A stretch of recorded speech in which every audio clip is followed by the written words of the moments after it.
કડીમાં યોજાયેલા અભિવાદન સમારંભમાં પૂર્વ નાયબ મુખ્યમંત્રી નીતિનભાઈ પટેલે નવા ચૂંટાયેલા નગરસેવકને આપી દીધી આકરી શિખામણ। નીતિનભાઈ પટેલે કહ્યું, મોદી સાહેબ અને કમળના નિશાન પર જીતીને કેટલાક નેતાઓ ખિસ્સામાં હાથ નાખીને ફરે છે। નવા બનેલા નેતાઓએ અત્યારે તૈયાર ભાણે જમવાનું મળ્યું છે। ભાજપ સત્તામાં રાતોરાત નથી આવ્યું, સમજી લેજો। અહીંયા કડીની 28 સીટની વાત થઈ, તાલુકા પંચાયતની વાત કરી, જિલ્લા પંચાયતની સાથે સીટની વાત કરી। નવી પેઢીને ખબર નથી કે આ બધું કેવી રીતે થયું। ઘણા લોકો નસીબદાર હોય છે, તૈયાર ડીશ મળે, તૈયાર ભોજન, એના ઉપર આવીને બેસી જવાનું। એર કન્ડિશન રૂમ હોય, કાર્યકરોએ ભૂતકાળમાં મહેનત કરી હોય અને તૈયાર ખાવાનું ઘણાને મળી ગયું છે। મારી દ્રષ્ટિએ મહત્વની વાત નથી, પક્ષનો તમને કમળનું નિશાન મળે, પક્ષનો મેન્ડેટ મળે, કાર્યકરોનો સહયોગ મળે, પ્રજા નરેન્દ્રભાઈને જોઈ, કમળને જોઈ, ભૂપેન્દ્રભાઈની સરકારની આપણી કામગીરી જોઈ, જગદીશભાઈ વિશ્વકર્મા પ્રદેશ પ્રમુખનું કામ જોઈ અને કમળને ફટફટ મત આપી દે। આજે પણ હું કહું છું, હજુ ઘણા ઉમેદવાર એવા હશે જે ચૂંટાઈ નહીં બેઠા છે, એમને એમના વિસ્તારની પ્રજા ત્યાં લઈ જઈને ઊભા કરીએ તો કદાચ ઓળખતા પણ નહીં હોય। ભૂતકાળના સંઘર્ષોને યાદ કરી નીતિનભાઈ પટેલે 1990માં કડીની જીત અને હાજીપુરમાં ચૂંટણી સમય થયેલા પથ્થરમારાના કિસ્સાને પણ વાગોળ્યો। ફક્ત મીઠા કરાથી ના ચાલે, સામે કામ પણ કરવું પડે। ઘણા લોકો શું હોય છે, આ મારો 40 વર્ષનો અનુભવ કહો, 40 વર્ષનો, ઘણા બોલે મીઠું મીઠું, તમે મળવા ગયા હો ને કે કાલ જ થઈ જશે, તમારે કોઈ ચિંતા નહીં, પણ એ કાલ કદી ઉગત નહીં। એના 5 વર્ષ પૂરા થઈ જાય ને એ ભાઈના, તો એ કશું ના થાય। એ ખાડો પુરાવો હોય તો ખાડો ના પુરાઈ શકે।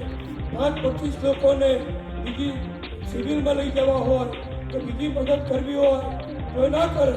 બોલવામાં મીઠા, શાંત રહે, કોઈની જોડે બોલી બગાડે નહીં તો કશું કરાય નહીં। એટલે એ રીતે ચૂંટણી નથી ચાલતી, જીતવું પડે, સરસ ખડકાઈથી કામ કરવા પડે। નવા ચૂંટાયેલા નેતાઓને શિખામણ આપતા નીતિનભાઈ પટેલે કહ્યું કે માત્ર મીઠો આવકાર આપવાથી નહીં, પરંતુ નક્કર કામ કરવાથી પ્રજાનો વિશ્વાસ જીતી શકાય છે। આજનું કામ કાલ પર ન છોડવાની સલાહ આપી નીતિનભાઈએ કહ્યું કે કાલ કદી ઉગતી જ નથી।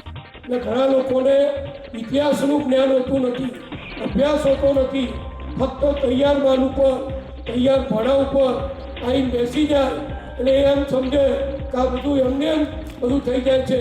એમને એમ થતું નથી। મેં માર ખાધો છે, અમે બધા, હું, બંસી કાકા, બીજા 3-4 કાર્યકરો, અમે હાજીપુર ગયેલા, કલોલનું ગામ, પટેલના 5 ઘર હતા એ ગામમાં। અમે એક પટેલના ઘરમાં ખાલી કુટુંબ મિટિંગ, પરિવાર મિટિંગ કરી હતી અને એ વખતે કોંગ્રેસના ઠાકોરોને હાજીપુરના ખબર પડી કે આ ભાજપ પર આવ્યા છે તો અમને મારવા લીધા, પથ્થરમારો કર્યો, ખડકીનું બાયણું તોડી અમારી પાછળ પડ્યા અને હું અને બંસી કાકા બીજા 3-4 જણા હતા, એ એવા નાટા હતા કે ના પૂછો વાત। એવું અત્યારે નથી ભાઈ, અત્યારે મજા છે।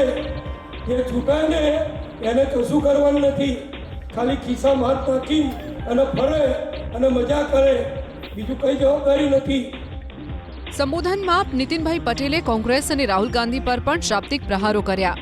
તો કોંગ્રેસ વાળા બિચારા એના ભાગમાં તમે બધાએ અને ગુજરાતની ને દેશની જનતાએ એક જ કામ રાખ્યું છે કે ડ્રાઉ કરવાનું અને ચૂંટણી જતી રહે એટલે પાછું જતું રહેવાનું, પાછી બીજી ચૂંટણી આવે એટલે બહાર આવવાનું।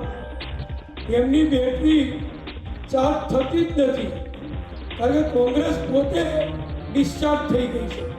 કોંગ્રેસની બેટરીમાં પેલું ડિસ્ટિલ વોટર નાખીએ ને આપણે મોટરની બેટરીમાં, એ કોઈ ડિસ્ટિલ વોટરે નથી નાખતું। પેલો રાહુલ ગાંધી એને પોતાની બેટરીમાં કોઈ ડિસ્ટિલ વોટર નાખે તો ચાલે છે, બાકી એ બેટરી એ ડાઉન છે। તો બધી સારી છે એની બેન કે થોડા ટાઈમે રાહુલની બેટરીમાં પાણી નાખી આવે છે કે ભાઈ ચલાવો ગાડી, નહીંતર આપણે બધા ખોવાઈ જઈશું। આ એક કોંગ્રેસની આજની હાલત છે।